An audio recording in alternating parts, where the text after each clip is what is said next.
By the way, what name should we keep? Should we keep Soch Stories? So Soch Stories refer to. Stories. So, ठीक है, nice. चलो. Should we explain what are we doing? Yeah.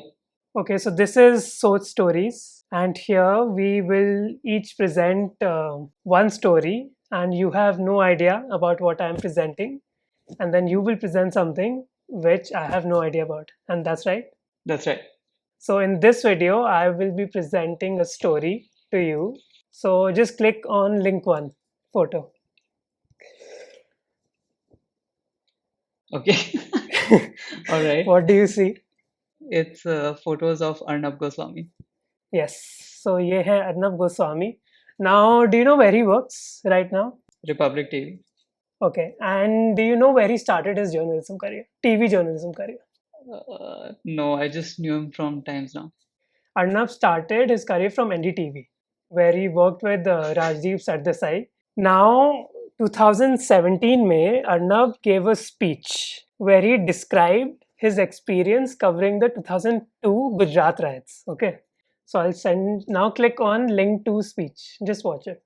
And we came out 50 meters from his residence. We are stopped. Suddenly, our ambassador car is stopped, and there are people who are breaking the windows with trishuls.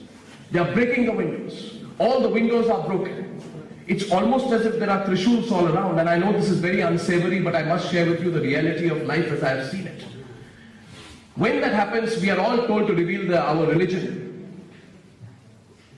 It's 50 meters from the chief minister's house. So he's obviously describing what it was like reporting and all of that. Now the controversy wasn't so much about his speech, like something happened after that. So basically what happened कि Rajdeep Sardesai said कि Arnab is lying और ऐसा कुछ भी नहीं हुआ था, and Arnab wasn't there in 2002 covering those riots. Okay. And then many of Rajdeep Sardesai's colleagues who were there at that time also said that yes, Arnab wasn't there. The incidents he's describing are right, but Arnab wasn't in that car. Now, my Okay. question to you is that is there a situation where Arnab is not at fault and Rajdeep is right? So it can be that it happened to both people, but there were witnesses for one, there weren't witnesses for the other. Yes, that is one of the right answers. And the second answer is that Arnab is not actually deliberately lying. It's because our memories are just really unreliable. And that is kind of like the focus of this video and this story. Okay. Okay. So now look at the fourth video that I just sent you. So this video is basically from January 1986, जब NASA का एक space shuttle था called Challenger, it exploded. After more delays than NASA cares to count, this morning it looked as though they were not going to be able to get off. 1 minute 15 seconds, velocity 2,900 feet per second, altitude 9 nautical miles, downrange distance. So now what happened was there's this Dr. Nizer who's a cognitive researcher in the US, and he did an experiment where he asked undergrad students from Emory University about where they were and how did they find out about the 1986 Challenger explosion. And he did this study the day after the explosion happened.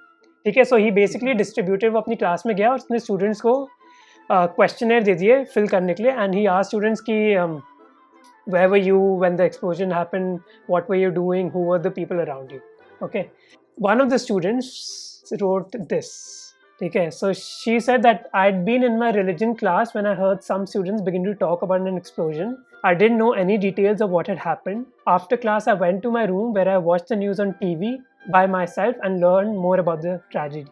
This is one student describing in that questionnaire.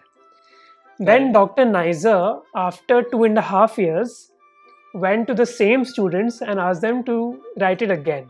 And then the same student, after 2.5 years, wrote this. She said that my roommate was watching television in the dorm room. A news flash came across the screen, shocking us both. I was upset, raced upwards to tell another friend the news, then I called my parents. In the first memory, she says that she's alone. But in the second memory, she says that she was with a roommate. So basically the memories are totally different, and this led Dr. Nizer to popularize this concept called flashbulb memory. Because flashbulb memory is your memory about very significant events. So like where were you? So like in India's context, it could be where you were when India won the 2011 World Cup, or when the 26/11 attacks happened, or when, say, Abhishek Bachchan and Aishwarya Rai got married, something like that. What Dr. Nizer said was that basically our flashbulb memories can be really wrong. And this experiment brought Dr. Nizer to the limelight. Now, Okay. so this is quite interesting because a lot of us rely on our memories for a lot of things. Now, the logical question is, why does this happen? Like, why are our memories so wrong? And like, even though we are so confident about it. And so there's this professor at Cornell University, Charles Brainerd, who says that the key rule about memory change is something known as fade to gist. So like if you attend, for example, in India-Pakistan World Cup match, you will not remember the score, who won the toss, who was the man of the match, but you will remember if you had fun or not, and if, say, India won or not. Okay? But so it's basically we remember the summary but never the exact details. Often we think कि हमारी memories एक tape recorder की तरह होती हैं, कि जैसे like you see something and when you want to reproduce that memory, it will reproduce from zero to the end. But that doesn't happen. It's not a tape recorder. So because we are influenced by a lot of our biases. Understood. I remember reading up a little about this, about, I think when you said it's not like a tape recorder. So I think I saw a video on this where it talked about how it actually works is you go back to that moment in time in your brain, and then you source for memories surrounding that particular memory that were there. Yeah, So if you look exactly. at those examples also you give, they give very specific details on, I was in the dorm room, I was in religion class, I was doing this and that.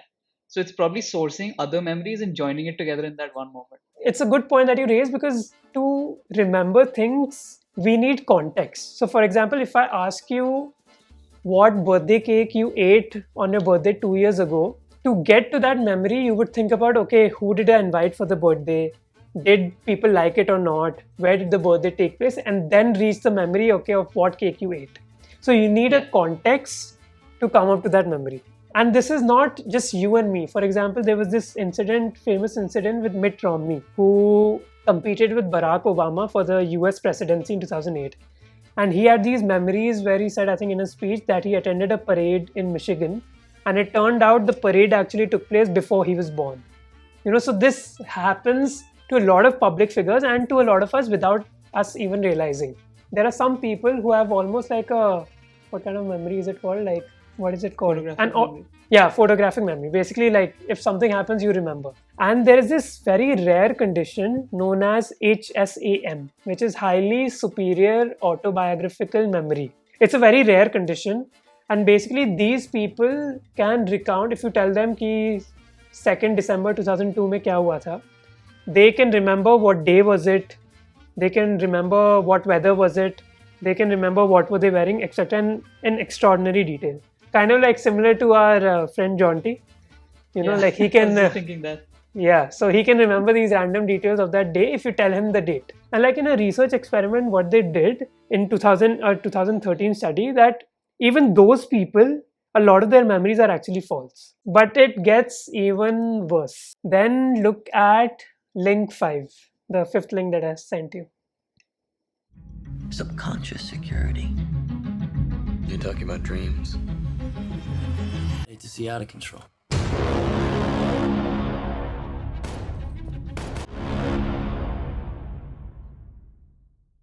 What is it about? Inception trailer. What was Inception about? Like, what was the core idea in Inception? That you can embed ideas into people's minds. So you enter their dreams and you embed an idea so that they feel that they've come up with them themselves. Exactly. Now, the scary thing is that this ex-researcher in 2013, Elizabeth Loftus, and she basically, through an experiment, proved that it's possible to plant memories and change someone's behavior. So what she did was basically told people that when you were young, you got sick when you drank vodka. This never happened. She just told this to people, among other things that she said. And what she found was, firstly, people believed this. And secondly, they then did not prefer drinking vodka. So that is the scary proposition, that it's possible to even plant memories and change behavior. So then I started thinking about, okay, like this is quite cool. In real life, where is the most consequential use of memory? where do you think memory is most often relied upon? I mean, the one that's in my head right now is witness testimonies. Like everyone's asked to recount what happened, what did you see. Exactly. That's where you can have a lot of flashback memories. Exactly. And in India, like, there's a lot of emphasis on eyewitness testimony. Like, Section 3 of the Indian Evidence Act of 1872 says that there are two forms of witnesses, documentary ya fir eyewitness. And in 2011, the Supreme Court actually ruled that the courts can solely rely on solitary witness for a particular case. Basically, कि बस एक witness के भरोसे वो किसी को भी jail भेज सकते हैं. Like, we all know the legal situation. Like, in 2019, 43 lakh cases are pending in the high courts, out of which 8 lakh of these cases, 8 lakh out of 43 are more than 10 years old. So imagine, like, अगर तुम 10 साल के बाद किसी को लेकर आओगे witness के लिए, like, that person wouldn't remember anything. There is, okay, like, what's the solution to this? And so, okay, I'll throw this to you. Like, what do you think is the solution to this? If we talk about legal...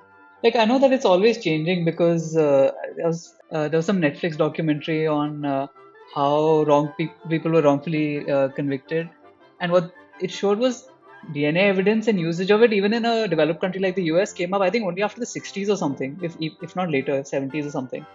So till then it was only eyewitness testimony, but then they had to rely on DNA evidence. So you probably need to like triangulate multiple sources of evidence and not use only memory. Yeah, exactly. So, like, basically, you need to rely more on forensic and electronic evidence.